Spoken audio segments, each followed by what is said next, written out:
Europe the second smallest continent. Europe विश्व का दूसरा सबसे छोटा महाद्वीप है।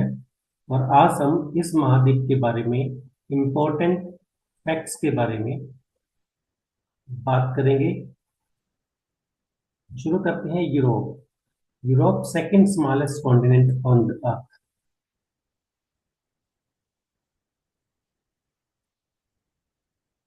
Europe and Asia have the same landmass, but because this landmass is so large, geographers have separated this huge landmass into two continents.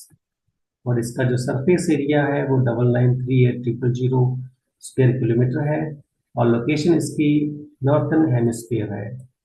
Major countries कौन कौन सी है? Norway, Sweden, Finland, Russia, Germany, Poland, Spain, France, Italy, Turkey, Hungary and Bulgaria. ये इसकी जो major countries हैं वो है। Important physical features इसके कौन कौन से है? जो माउंटेन है वो एल्पस, जो इसकी इंपॉर्टेंट सबसे ज्यादा पर्वत श्रृंखला जो इसकी एल्पस है। पाइरेनीज भी है। और उसके बाद में जो रिवर्स है इसकी, डेन्यूब सबसे इंपॉर्टेंट है। सीन नदी इसमें है। ये कुछ छोटी और नदियां भी है। राइन नदी जो है वो भी इसकी इंपॉर्टेंट है। डेन्यूब नदी जो भी इसकी इंपॉर्टेंट है, क्योंकि जो डेन्यूब नदी है इस पर जो फेमस बंदरगाह है वो इस पर है। सी कौन सी है? मेडिटेरियन सी यहाँ पर है, ब्लैक सी यहाँ पर है। लैंग्वेजेस जो कौन सी बोली जाती है? Danish, Dutch, English, German, Sweden, French, Italian, इस तरह की कुछ भाषाएं बोली जाती है। सबसे इंपॉर्टेंट बात यह है कि Eurasia is the combined name of two continent, Europe and Asia. दोनों को नाम अगर जोड़ दिया जाए तो इनको यूरेशिया कहा जाता है। और कई बार तो इस यूरेशिया नाम से इन दोनों महाद्वीपों को एक ही महाद्वीप समझा जाता है। नेक्स्ट हम बात करेंगे कि यूरोप काकेसस माउंटेन जो है वो इसको अलग करती है यूरोप से, एशिया को अलग करती है। और इसमें 44 कंट्रीज हैं। और ऑस्ट्रेलिया के बाद ये दूसरा सबसे छोटा महाद्वीप है।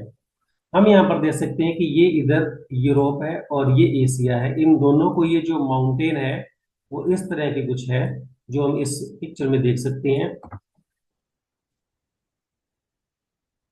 काकेशस माउंटेन जो है वो इस तरह की है कुछ, वो जो दिखाई दे रही है हमें। और ये जो है वो यूरोप और एशिया को अलग अलग करती है। तो ये इंपॉर्टेंट है। उसके बाद में हम देखते हैं कि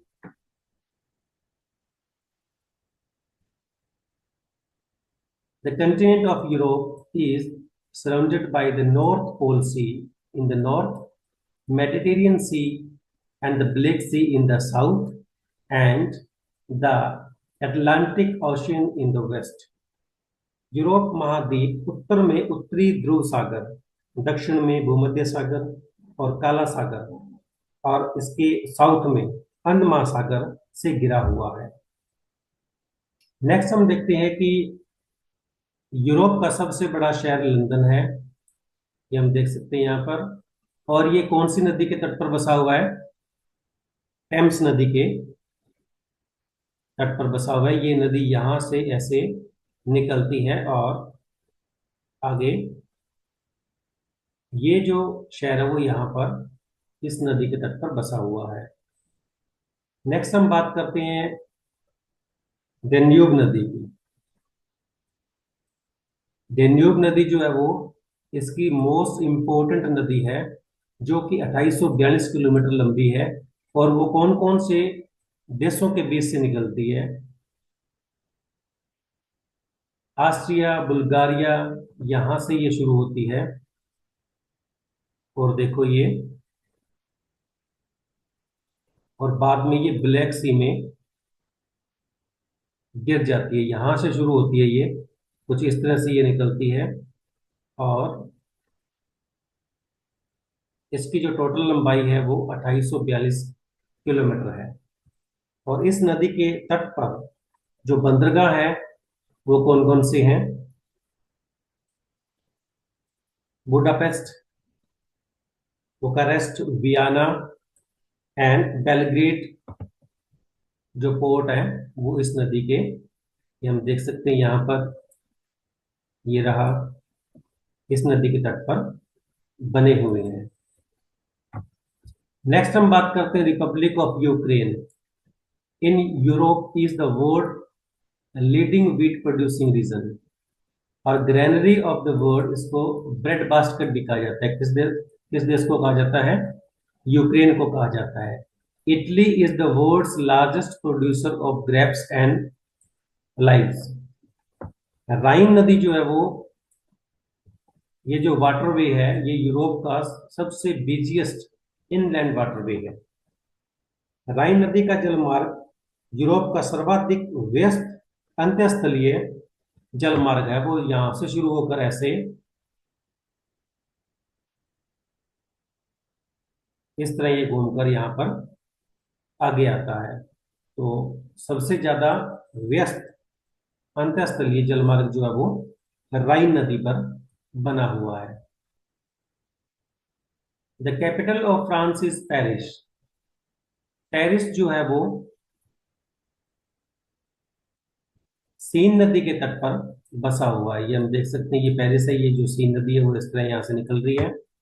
और यहाँ पर भी हम देख सकते हैं कि ये ऐसे निकलकर और आगे ऐसे निकल जाती है। पेरिस यहाँ पर है।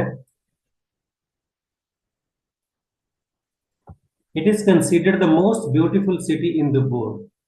It is also called the city of fashion.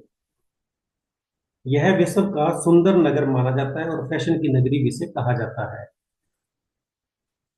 Next हम बात करते हैं Russia, the largest country in the world in the term of area is located in the continent of Europe.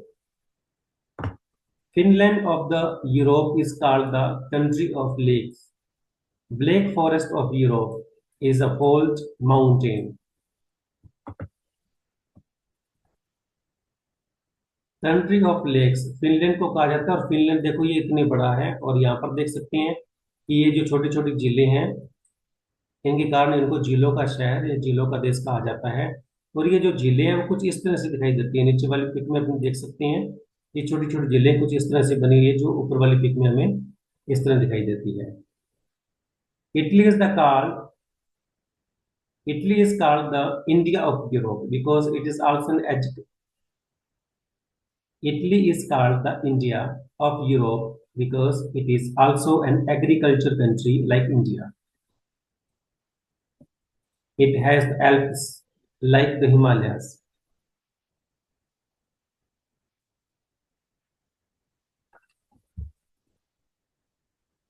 Italy को यूरोप का भारत कहा जाता है क्योंकि यह भी भारत की तरह कृषि प्रधान देश है, और यहाँ हिमालय की तरह आल्प्स पर्वत है। The highest development of hydro power in Europe has taken place in Italy and Sweden. ये भी इंपॉर्टेंट है। नेक्स्ट हम बात करते हैं Gulf Stream current is known as the warm blanket of Europe. Switzerland is called the playground of Europe.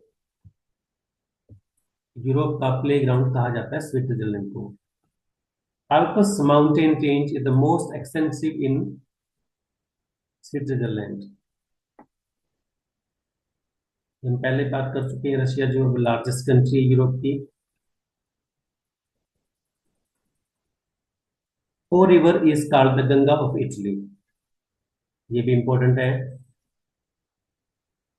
The English Channel separates France from the United Kingdom. ये English channel है, यहाँ से इसको कई सारे लोगों ने तैरकर पार भी किया है। यह फ्रांस और यूनाइटेड किंगडम को अलग करता है।